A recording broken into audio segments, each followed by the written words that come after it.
አትግደሉን ነው። ዝም አላችሁ? ለምን ጠፋችሁ? አዲስ ነገር ምን አለ እያላችሁ እየተጨነቃችሁ እየደወላችሁ የምትጠይቁን ያው ለሁላችሁም ብዙ መመለስ አልችልም፣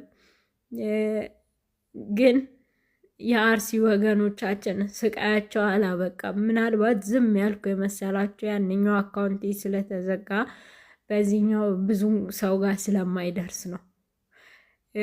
በአርሲ የሚገኙ ወገኖቻችን ዛሬም በጅብ እንደተበሉ፣ ዛሬም እንደተገደሉ፣ ዛሬም ቁጥራቸው በርከት ያለ ኦርቶዶክሳውያን እየሞቱ ነው ያሉት።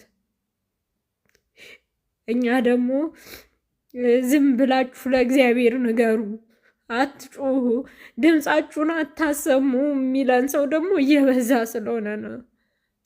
እነሱ እንዲህ ቢሉን እኛ ዝም ምንል ነገሩ ነው አይደለም። ላንጨርስ አልጀመርነውም ብለዋል መምህር። ግን አንዳንዴ ከአቅማችሁ በላይ ሆኖባችሁ ያውቃል። መፍትሄ አጣችሁ ታውቃላችሁ።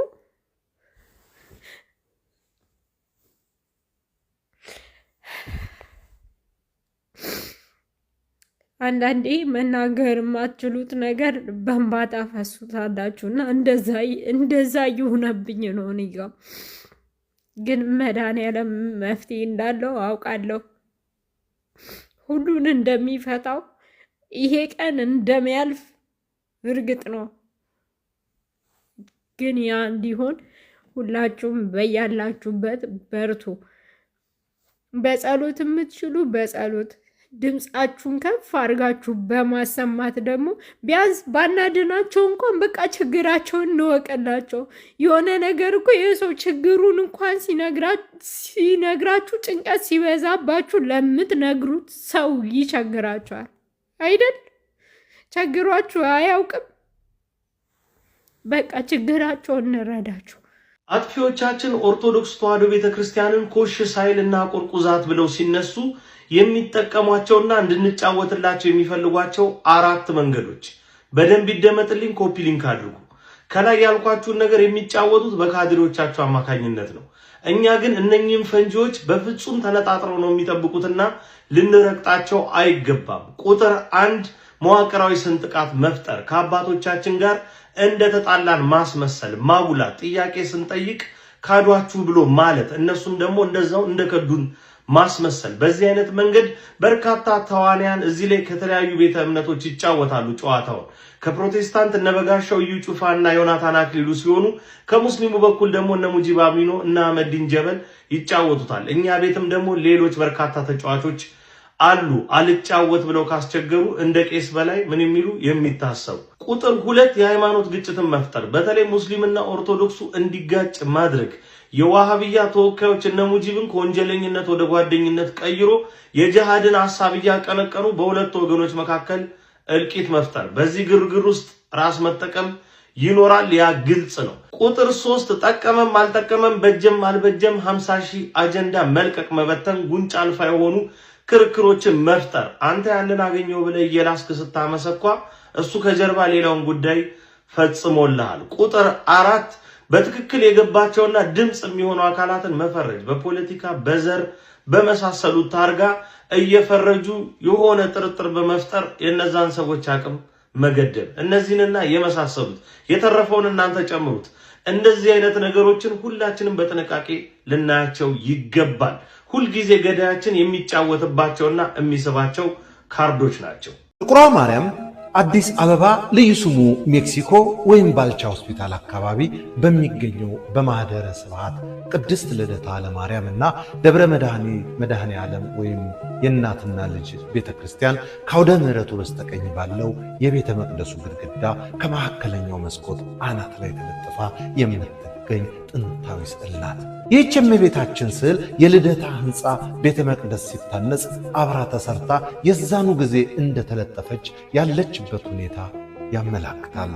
ስያሜዋ ጥቁሯ ማርያም መባሏ ደግሞ ስነ ስዕሏ ስትሰራ በኢትዮጵያዊ ያሳሳል ዘይቤ ጠይም የሆነ ኢትዮጵያዊ መልክ እንዲኖራት ተደርጋ በመሰራቷ ነው።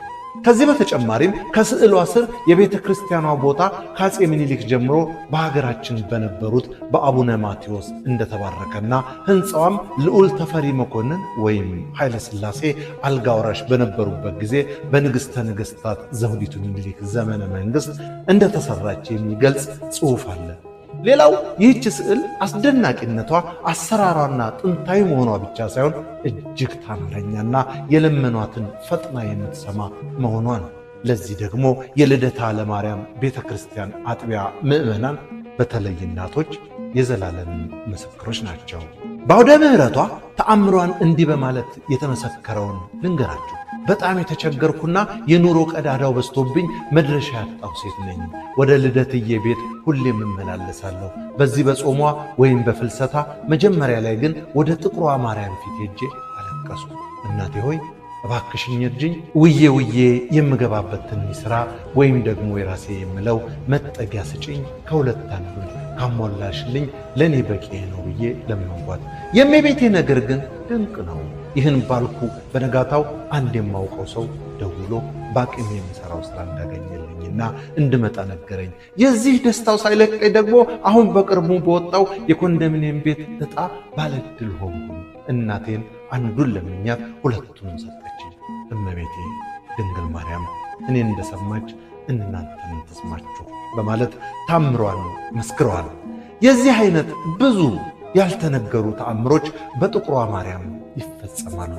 እማምላክ የእኛንም የልቦናችንን መሻት ከኃጢአት በስተቀር ሁሉንም በምልጇ ተፈጽምልን። አሜን አሜን አሜን። አቤኔዘር ዘተዋሕዶ እንዳዘጋጀው፣ በለጠ ሸቴ ዘሀገረ ኢትዮጵያ እንዳቀረበው።